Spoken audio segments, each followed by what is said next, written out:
Obrigado, Sra. Presidente, Sr. Presidente do INEM, Dr. Sérgio Janeiro. Cumprimentar na sua pessoa todos os trabalhadores do INEM que estão na base do sistema de emergência médica no nosso país, enfrentando os desafios constantes para salvar as vidas dos portugueses.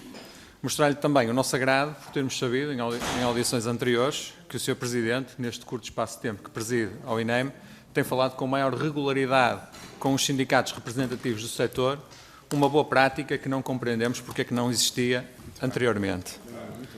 Uma palavra também de solidariedade para com as famílias das vítimas, deixando a certeza de que tudo se fará para apurar o que verdadeiramente aconteceu. O debate público que estamos a ter neste momento sobre o INEM tem sido muito esclarecedor. Durante muitos anos falou-se pouco do INEM, da sua gestão e dos seus problemas. Muitos eram até desconhecidos dos cidadãos.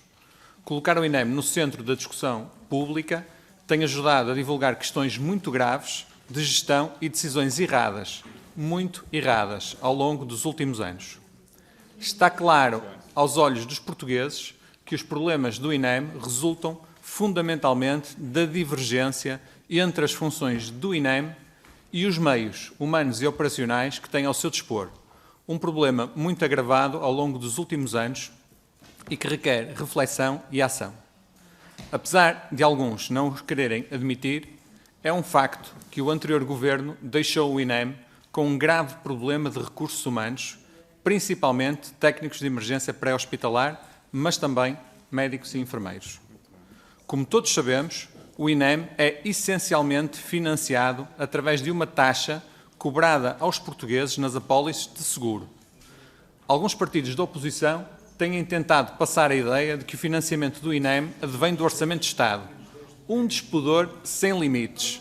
Sobretudo quando sabemos que nos últimos anos o Partido Socialista desviou cerca de 170 milhões de euros do INEM. Só em 2023 o INEM tinha uma liquidez de 48 milhões de euros que foram retirados do INEM pelo governo do Partido Socialista para serem colocados em dívida pública, ao invés de terem sido investidos na emergência médica como era seu propósito. Esses 48 milhões de euros podiam ter servido para adquirir os veículos de emergência médica em falta, para a aquisição de helicópteros em falta ou para reforçar o INEM com meios humanos em falta. Mas não. Foi o próprio Dr. Luís Meira, anterior presidente do INEM, que admitiu ter sido obrigado a entregar ao governo anterior esses 48 milhões de euros que já na altura faziam muita falta. O Partido Socialista saqueou o INEM e colocou a instituição em risco, incapaz de cumprir com as suas responsabilidades. Aliás, são várias as notícias, basta fazer uma pesquisa rápida, que levam para que nos últimos anos há uma demonstração muito clara da deterioração destes serviços do INEM. Sim, é preciso refundar o INEM. Por isso, o atual Governo está a investir e a reforçar o INEM como nenhum outro no passado, seja pelo aumento da contratação de novos TEP, seja pela aquisição de ambulâncias ou outros equipamentos. E, nesse contexto, naturalmente, deixar-lhe aqui também algumas questões. A primeira, relativamente ao cenário desse dia, que teve duas greves no mesmo dia. E, portanto, questionar-lhe se é comum haver duas greves no mesmo dia, no histórico de greves do INEM, ou se, efetivamente, foi uma terrível coincidência. E também uma questão relativamente à adesão a esta greve, se ela foi superior àquilo que é normal ou não. Também é importante perceber que medidas é que este Conselho Diretivo está a tomar para terminar com os ajustes diretos sucessivos que o INEM usava como expediente nas mais variadas matérias e que, naturalmente, é necessário, pela boa contratação pública, terminar com esta questão. Também, e ainda relativamente aos técnicos de emergência hospitalar, é notícia pública que é a intenção do Governo abrir 400 novas vagas, sendo que já estarão 200 em concurso. Perceber quando é que estas pessoas vão começar a ter formação e quando é que poderão começar a trabalhar. Qual é a previsão do Governo nesse sentido?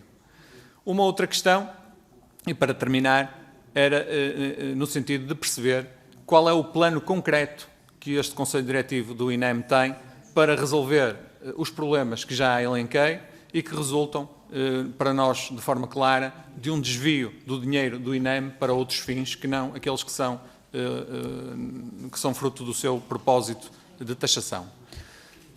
Terminava então dizendo só que após os 8 anos de cativações e desinvestimento é preciso investir ainda mais para recuperar a emergência médica no nosso país.